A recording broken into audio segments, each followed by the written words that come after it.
mungkin kita berada dalam dalam air sekitar segini nih airnya. Dan bukti itu alat transportasinya masih tertinggal di sini, perahu. Ya ini jadi seluas ini yang namanya Lebak ya. Seluas ini, dan itu gambaran lebung buatan yang ada di di tengah Lebak ini. Ikan-ikan ketika musim kering dia mulai turun dan mereka tersisa di sini. Dan ini masih banyak lagi di beberapa tempat yang yang datarannya lebih rendah dibanding tempat-tempat lain. Sebelum mulai di bawah tahun 2008 ini dikelola oleh pemenang tender yang melalui lelang di di tingkat kecamatan. Masyarakat sini ketika mau menangkap ikan itu harus bayar ke pemenang tender yang menguasai Lebak ini. Dan untuk lebung ketika musim kering ini juga walaupun di lokasi tanah mereka juga yang bikin, ikan datang sendiri, tapi mereka tidak sepenuhnya bisa mengakses itu. Artinya ikan yang terkandung di dalamnya, yang diam di dalamnya itu adalah hak penuh punya si pemenang tender itu. Sekarang setelah terbitnya Perda tentang pengelolaan itu yang tidak lagi dilelang oleh Pemda tingkat 2, itu masyarakat yang mau menangkap ikan di area Lebak ini itu tidak lagi dikenakan sewa atau bayar ke siapapun. Mereka cuman perlu buat izin ke kepala desa, kemudian diterbitkan semacam surat dari kepala desa yang isinya bahwa itu memberikan kewenangan mereka untuk menangkap ikan. Di antaranya desa ada yang mengatur untuk pemilik lebung ini mereka bisa bayar retribusi berapa persen atau 20.000 mereka beri kontribusi ke desa. Bapak ini lagi menangkap ikan ya. Kira-kira ada berapa banyak ikan di sini, Pak? Kira-kira 500 kilo lah kali. 500 kilo? Iya ya. 1 kilo berapa, Pak? 5.000. 5.000. Iya. Dibagi orang berapa, Pak? Orang 4. Gak ada sebulan tuh paling 4 kali lah kali. Dari bulan berapa? 6, bulan 6. Nyampe ke bulan berapa gitu kalau kan? Ya bulan 12 lah. Yang nangkap begini biasanya Bapak aja atau yang lainnya di desa juga bisa ikutan begini? Ya, ada juga biar yang lain bisa juga. Lebih senang baca begini. Senang tidak dilelang ini. Dibaca nangkap ikan rakyat kan. Kalau yang dilelang tuh yang kayu apa ya yang baca nangkap ikan. Kalau yang kami macam pernah ini tidak bisa. Itu sejak 98 kita usahakan itu melalui SPI berbagai desakan ke Pemda setempat untuk coba mencabut izin tentang pengelolaan lebak lebung yang dilegitimasi dengan Perda L3 itu. Dan itu sampai 2008 ya, berarti itu kan 10 tahun perjuangan ke arah itu. Melelang terus paling dapat dua itu uang tuh setahun sekali. Ya cuma apa itu tani sawah itu itulah. Kalau sekarang ya baca sebulan tuh dapat uang.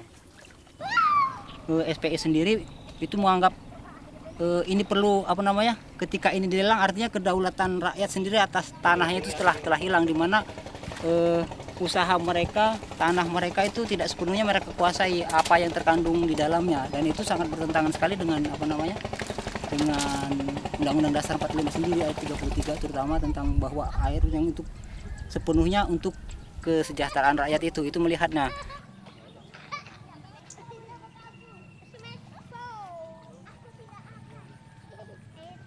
Di sini juga bisa kita punya padi, punya ikan, juga punya sayuran, dan dalam konteks kedaulatan pangan yang diusung oleh Serikat Petani Indonesia, mudah-mudahan bisa kita wujudkan di sini. Dan kalau kita lihat ini mereka masih belum menggunakan pupuk kimia di sebagian, dan sekalipun ada yang tanam padi hibrida, mereka masih belum juga sepenuhnya menggantungkan ke pabrik gitu loh. Mereka masih bisa bikin benih sendiri untuk ditanam tahun depan. Kebanyakan cukup nggak sih pendapatan di sini juga? Usaha mereka di sini ini jelas-jelas lebih dari untuk sekedar makan. Bahkan mereka bisa beli kendaraan, bisa bikin rumah itu kalau di sekitar ini itu tergantung sepenuh dari sawah, dari hasil padi ini. Jadi itu memang benar-benar berdaulat kalau di sini. tapi dengan satu ancaman ketika ini sawah tanda hujan dan masa tanamnya juga ditanam ketika musim panas, musim kemarau seperti hari ini, itu risikonya paling gagal panen karena panas. Jadi karena tidak bisa diusahakan dengan urbanisasi. Dan hasilnya ketika itu berhasil, artinya tidak gagal panen, itu lebih dari cukup kalau sekedar pangan. Bahkan untuk kebutuhan bikin rumah, beli kendaraan juga mereka bisa dari jual hasil panen mereka. Dan kalau hitung-hitungan biaya produksi, karena di sini belum menggunakan ya dari pupuk kimia seperti urea dan sebagainya ada di sini, terus juga belum menggunakan pestisida, racun hama. Nah, nyaris tidak ada hama, paling sekali-sekali ada ini yang agak panjang itu namanya.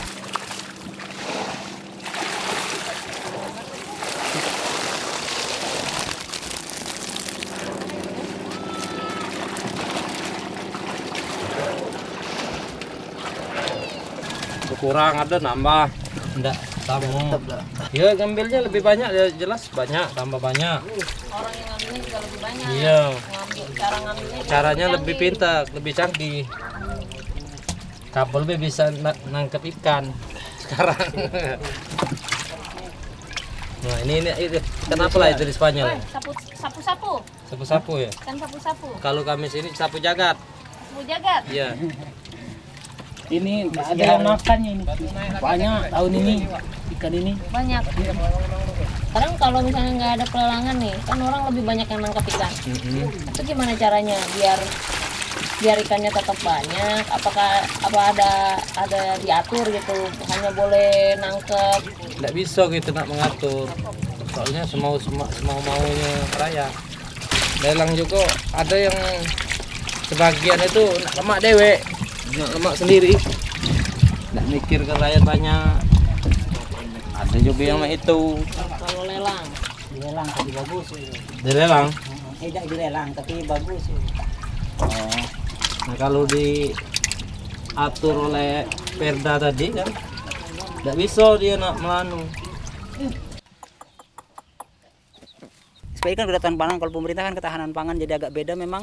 Kalau ketahanan pangan itu padi pangan ada, terserah datangnya dari mana. Itu kalau ketahanan pangan konsepnya. Tapi kalau kedaulatan pangan itu ada, tapi memang ada di petani, bukan ada di dapur-dapurnya petani, ada di rumahnya petani, bukan hari ini ada di mana pangannya. Kalau ketahanan pangan kan pangan ada, tapi terlepas hasilnya dari mana, apa dari luar negeri atau dari mana. Tapi konsep kedaulatan pangan itu ada, dan kita ketemukan di sini tentang konsep kedaulatan pangan. Jadi kita tanam sendiri, makan sendiri, bahkan lebih itu bisa kita untuk kebutuhan yang lainnya, termasuk biaya anak sekolah.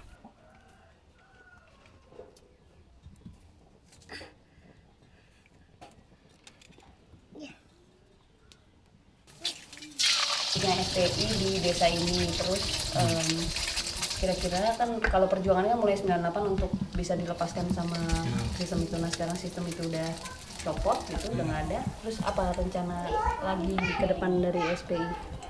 Itu tentang alih fungsi lahan yang aku bilang tadi kan. Jadi lahan lebak kebun yang kemarin dibebaskan ke rakyat, ternyata setelah itu Bupati sekarang mengeluarkan izin lokasi ke sebuah perusahaan untuk dijadikan perkebunan sawit sekitar 26.000 hektar yang itu berada di Lebak Lebung hari ini. Tapi kan kalau di hitungan kita dalam 10 atau 20 tahun ke depan kan, kalau istilah kita ya, Tuhan itu menciptakan tanah sekali gitu. Sementara orang bertambah terus, artinya setelah ini habis kita mau kemana lagi gitu. Kalau itu sudah diserahkan ke pemodal.